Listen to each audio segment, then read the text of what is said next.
चुनाव प्रचार के जो गाने हैं, कैसे गाने वायरल हो रहे हैं। आरजेडी वालों का एक गाना है, आपने भी सुना होगा, आपने भी शायद मोबाइल पे देखा होगा। आरजेडी वालों का एक गाना है, आएगी भैया की सरकार। क्या बोलते हैं? आएगी भैया की सरकार, बनेंगे रंगदार।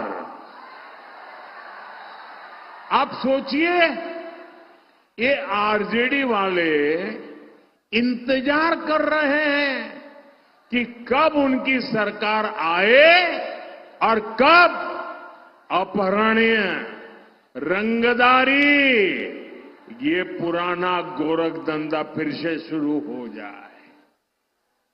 आरजेडी वाले आपको रोजगार नहीं देंगे, ये तो आपसे रंगदारी वसूलेंगे, रंगदारी। साथियों, आरजेडी वालों का एक और गाना है। अब आप देखिए क्या क्या कर रहे हैं, क्या क्या सोच रहे हैं। और मैं तो देशवासियों को कहूंगा, देखिए ये बिहार में जमानत पर जो लोग हैं वो कैसे लोग हैं। उनका क्या गाना है?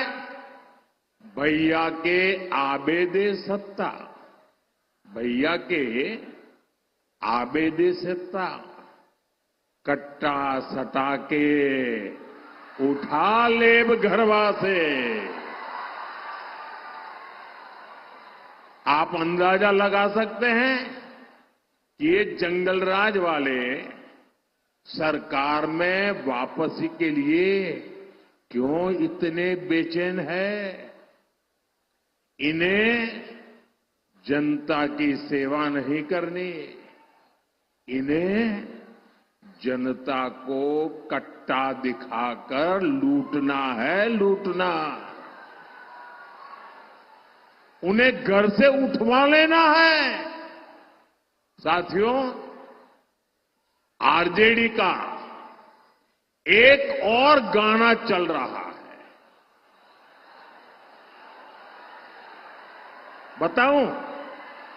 बताऊं कैसा गाना चल रहा है?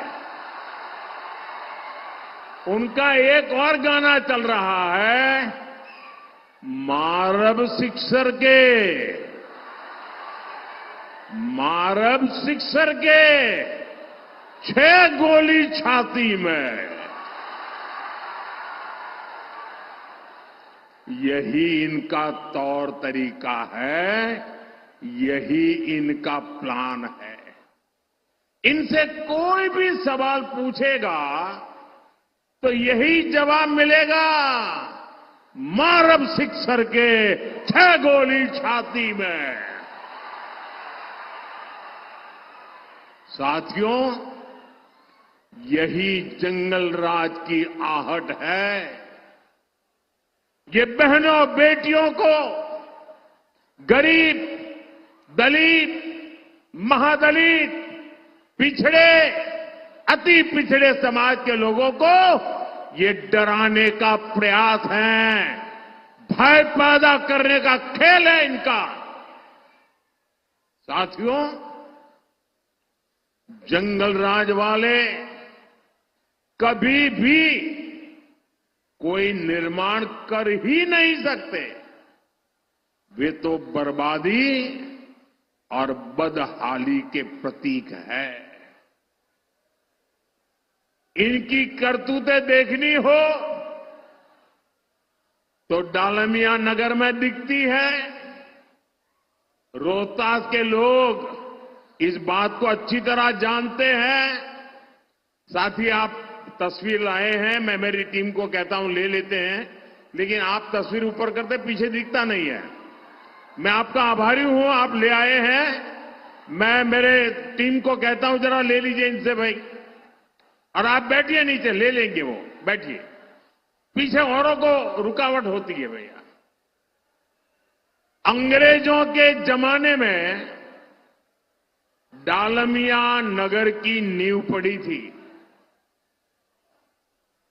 दशकों के परिश्रम के बाद एक फलता फूलता औद्योगिक नगर बनता जा रहा था, लेकिन फिर से कुशासन वालों की राजनीति आ गई, कुशासन की राजनीति आ गई, जंगल राज आ गया, फिरौती, रंगदारी, करप्शन, कट कमीशन, हत्या, अपहरण, धमकी, हड़ताल, यही सब होने लगा।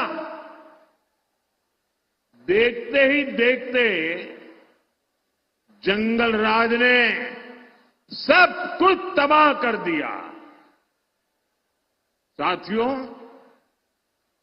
जंगल राज ने बिहार में विकास की हर संभावना की भ्रूण हत्या करने का काम किया था। मैं आपको एक और उदाहरण दिलाता हूं। आप कैमूर में देखिए, प्रकृति ने क्या कुछ नहीं दिया है। ये आकर्षक पर्यटन स्थलों में एक महत्वपूर्ण स्थान हो सकता था, लेकिन जंगल राज ने ये कभी होने नहीं दिया। जहां कानून का राज न हो, जहां माओवादी आतंक बढ़ रहा हो, क्या वहां पर कभी कोई टूरिज्म जाएगा क्या? जाएगा क्या? जरा बताइए ना, जाएगा क्या? नहीं जाएगा ना। नीतीश जी ने आपके इस क्षेत्र को उस भयानक स्थिति से बाहर निकाला है। मुझे खुशी है कि अब धीरे धीरे यहां पर्यटकों की संख्या बढ़ने लगी है। जिस करकटगढ़ वाटरफॉल, उस वाटरफॉल के आसपास माओवादी आतंक का खौफ होता था, आज वहां पर्यटकों की रौनक रहती है।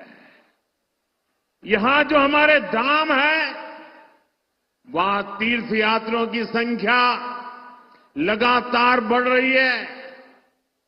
जागृत देवता हर्षु ब्रह्म के दर्शन करने लोग आते हैं। आज यहां नक्सलवाद, माओवादी आतंक दम तोड़ रहा है। साथियों, यहां उद्योगों और पर्यटन की जो संभावनाएं बनी है, इसका हमें और तेजी से विस्तार करना है। देश विदेश से लोग यहां बिहार में पूंजी लगाने के लिए तैयार है। बस उन्हें लालटेन, पंजे और लाल झंडे की तस्वीर भी नहीं दिखनी चाहिए।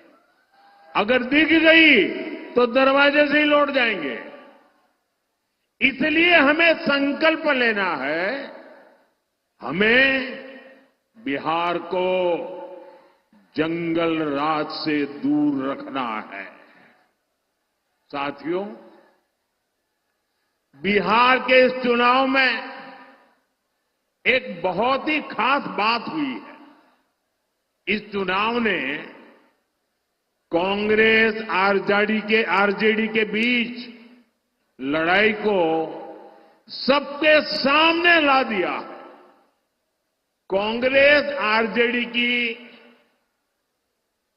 ये जो दीवार है ना, ये टूट चुकी है, और कांग्रेस आरजेडी की टूटी दीवार पर ये लोग चाहे जितना पलस्तर कर लें, अब दोनों पार्टियों के बीच खाई गहरी होती जा रही है। पलस्तर से काम चलने वाला नहीं है। आप देखिए, इस क्षेत्र में भी कांग्रेस के नामदार ने रैलियां की, लेकिन पटना के नामदार का नाम नहीं लिया। कितनी छुआछूत है देखिए, वो पटना के नामदार का नाम लेने को तैयार नहीं।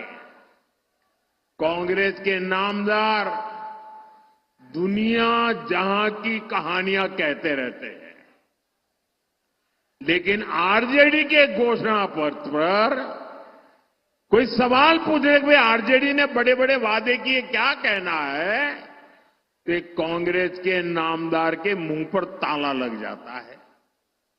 ये कांग्रेस के नामदार अपने घोषणा पत्र की झूठी तारीफ तक नहीं कर पा रहे हैं। एक दूसरे को गिराने में जुटे ये लोग बिहार के विकास को कभी गति नहीं दे सकते। साथियों, ये लोग अपने परिवार के अलावा किसी को भी नहीं मानते।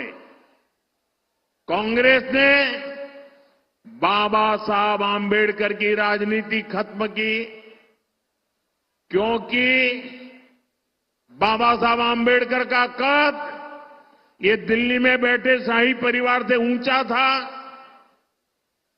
इन्होंने बाबू जगजीवन राम जी को भी सहन नहीं किया।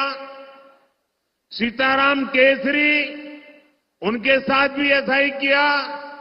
बिहार के ऐसे एक से बढ़कर के एक दिग्गज नेता को अपमानित करना, यही शाही परिवार का खेल रहा है। जबकि साथियों, भाजपा के एनडीए के संस्कार सबको सम्मान देने के हैं, सबको साथ लेकर चलने के हैं। हम तो गौरव से कहते हैं, हमें लाल मुनि चौबे जी जैसे वरिष्ठों ने सिखाया है, संस्कार दिए हैं। यहां भभुआ में भाजपा परिवार के पूर्व विधायक आदरणीय चंद्रमौली मिश्रा जी भी हमारी प्रेरणा है। अब तो वो 100 के निकट जा रहे हैं, 96 हो चुके हैं।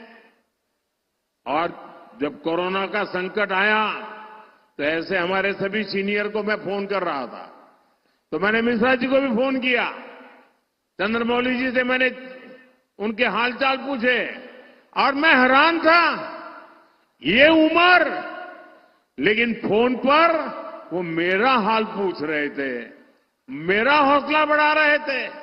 ये इस धरती में आदरणीय चंद्रमौली मिश्रा जी जैसे व्यक्तियों से सीखते हुए हम भाजपा के कार्यकर्ता आगे बढ़े हैं। साथियों, ऐसे वरिष्ठों से मिले संस्कारों ने हमें राष्ट्रभक्तों का, देश के लिए जीने मरने वालों का सम्मान करना सिखाया है। इसलिए हमने बाबा साहब आंबेडकर से जुड़े स्थानों को पंच तीर्थ के रूप में विकसित किया। और मैं तो काशी का सांसद हूं, मेरे लिए बड़े गर्व की बात है कि बनारस संत रविदास जी की जन्मभूमि है। संत रविदास की जयंती पर मुझे कई बार वहां जाने का सौभाग्य प्राप्त हुआ है। 10-11 साल पहले वहां क्या स्थिति थी और आज वहां कितनी सुविधाएं श्रद्धालुओं के लिए बनी है, इसकी चर्चा सिर्फ बनारस में नहीं, बनारस के बाहर भी सभी समाजों में होती है। साथियों, बनारस ही नहीं, भाजपा सरकार मध्य प्रदेश के सागर में भी संत रविदास का भव्य मंदिर और स्मारक बना रही है। हाल ही में मुझे कर्पूरी ग्राम जाने का अवसर मिला था। वहां पिछले कुछ वर्षों में सड़क, बिजली, पानी, शिक्षा और स्वास्थ्य से जुड़ी सुविधाओं का विस्तार हुआ है। कर्पूरी ग्राम रेलवे स्टेशन को आधुनिक बनाया जा रहा है। साथियों, ये हमारी ही सरकार है जो देश भर में आदिवासी स्वतंत्रता सेनानियों के स्मारक बना रही है। भगवान बिरसा मुंडा के जन्म दिवस को हमने जनजातीय गौरव दिवस घोषित किया है। 1857 के क्रांतिवीर वीर कुंवर सिंह जी की विरासत से भावी पीढ़ी प्रेरित हो, इसके लिए हर वर्ष व्यापक तौर पर विजय दिवस का आयोजन किया जा रहा है। साथियों, कैमूर को धान का कटोरा कहा जाता है।